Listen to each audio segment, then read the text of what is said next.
got it. Why is this shit so fucking laggy?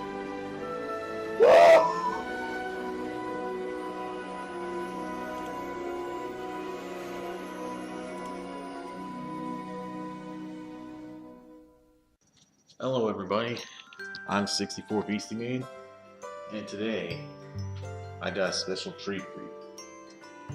You know how some people like Irish food?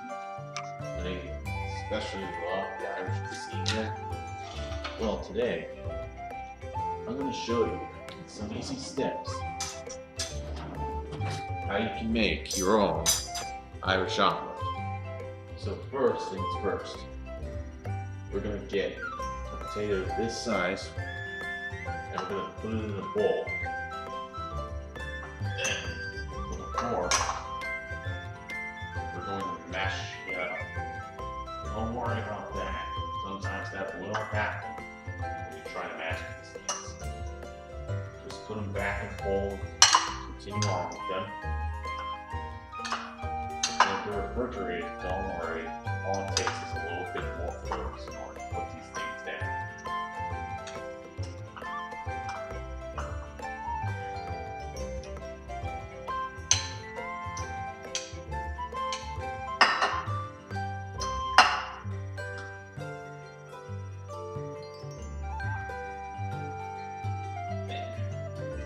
We're just putting on the fork here.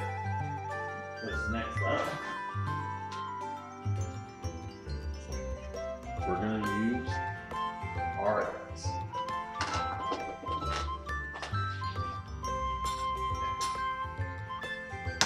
You just crack a couple of these eggs here, and you just put them in with the potatoes. Of course, throwing away the eggshells afterwards. And I do that before I usually stir, because why would you leave the eggshells laying around?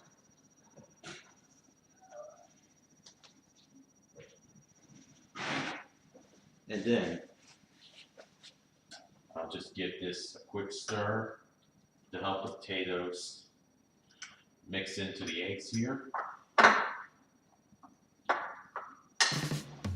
Because after all, we are making an Irish omelet. And we have Irish potatoes for it. So we want to make sure we get a nice, good mixture. We'll also mash the potatoes in a bit more to help stir along with the eggs. And you may know, just from looking here, I got me a nice old gallon of milk. Now some people will ask, why put milk in the eggs? It's simple, really. Is to give it more of a liquid base. When you go stir it. So, let me just put the milk away, along with the potatoes.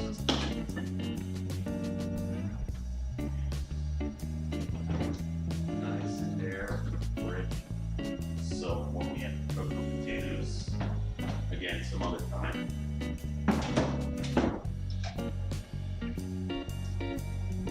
And we continue stirring, making sure to get these potatoes mashed down using whatever method you can.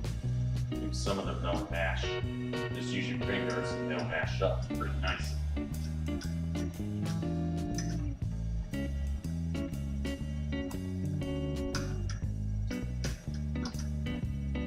you want to give these a nice stir once they're all mashed up, soaking into the eggs. As you can see, it may take a little bit of time, but it'll be worth it in the long run.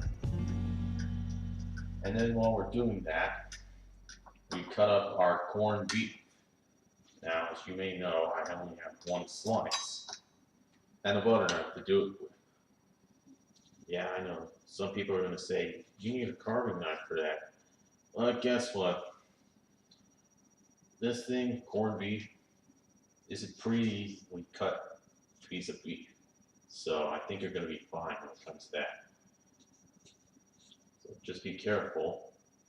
Put pressure down on this corned beef and cut right through the center, like I am right here, to make bite-sized little corns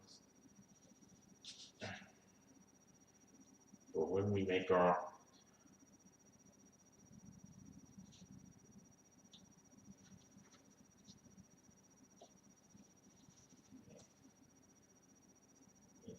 this meat. It tastes delicious.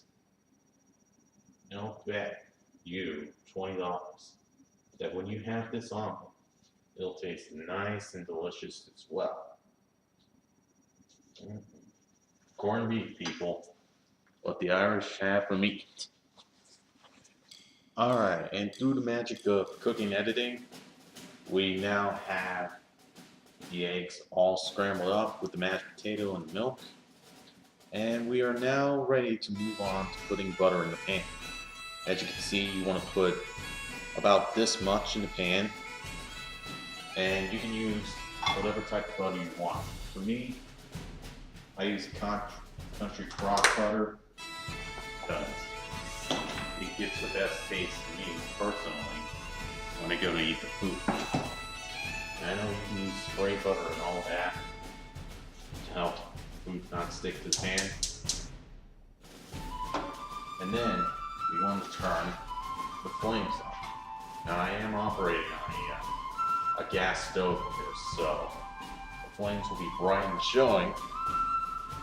And we watch as our butter begins to melt.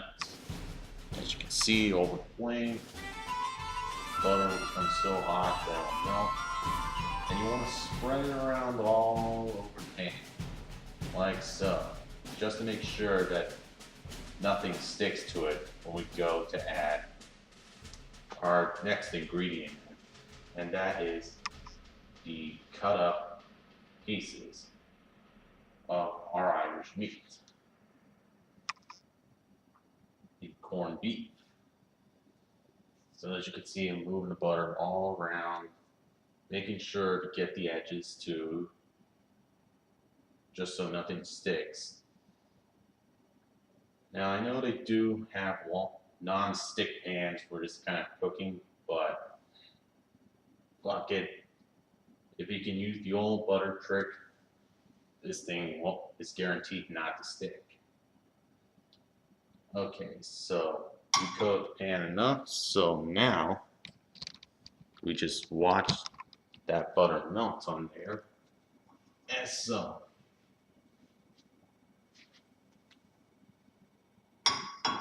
And when it starts to bubble up, that's when we'll put in the corned beef.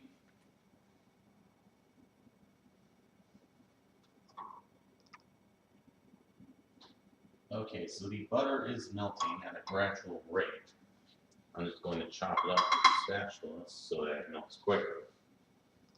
Which is a tip for people that don't like to have their butter melt a long time. Just chop it up with a spatula and it'll decrease the time needed to melt. So, now these areas here, they have started to bubble up. And once I put the pan back on the stove, on the flames, more areas start to bubble up. So, now comes the corned beef. You just place all these in carefully, making sure not to be too hasty with it or rush it. And we just let these cook for about 30 minutes, or 30 seconds rather, before we go to put in our potato and egg mixture.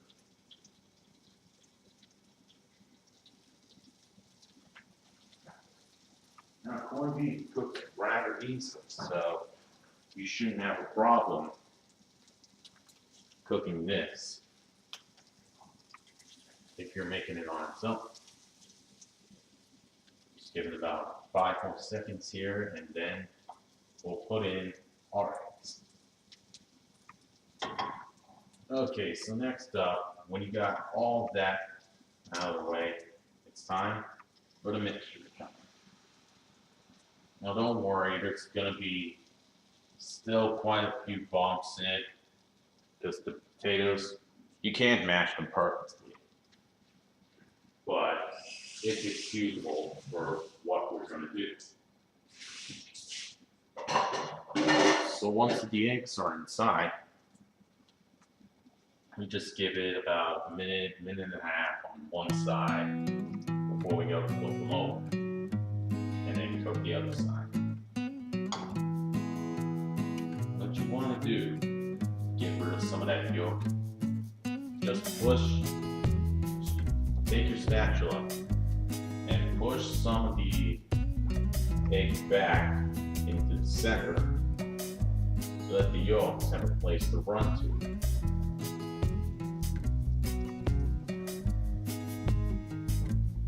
Don't worry about the eggs breaking off. Don't do that. They'll do that quite a bit when you're making omelets like this, or any kind of omelet in particular. And if you can do this for scrambled eggs, you can certainly do this for omelets as well.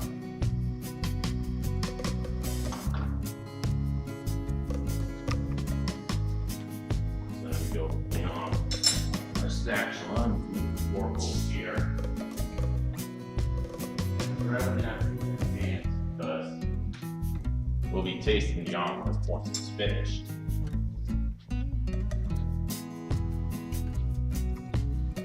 And then when you think the side is cooked, then carefully slide your spatula underneath it all.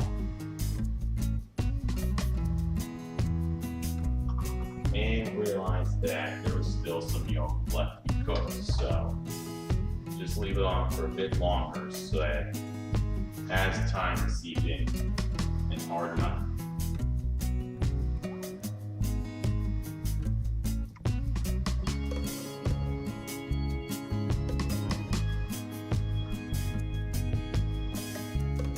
Okay, so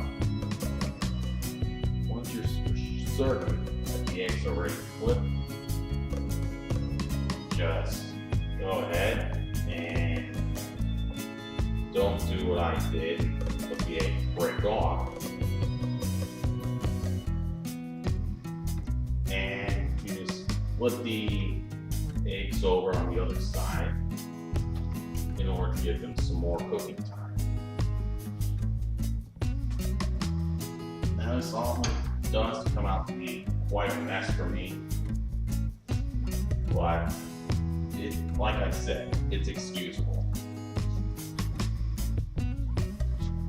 So about halfway into the other side cooking, we'll turn off the gas, because the pan doesn't automatically cool down whenever you turn the gas on. It usually takes a minute for the pan to cool off, about a couple minutes at the most. And what I'm doing right now is I am slaying the eggs around as so.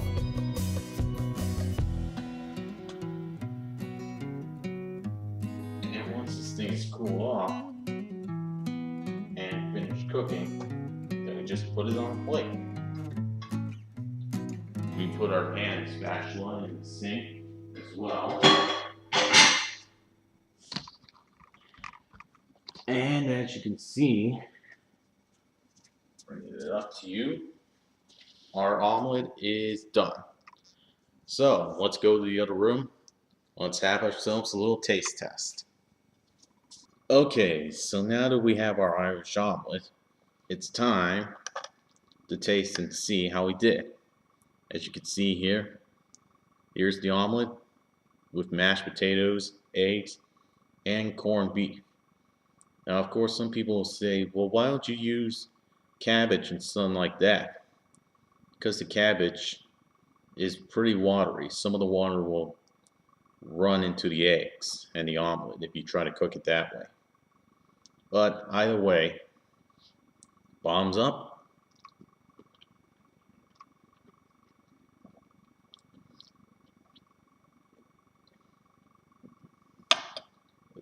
One more piece.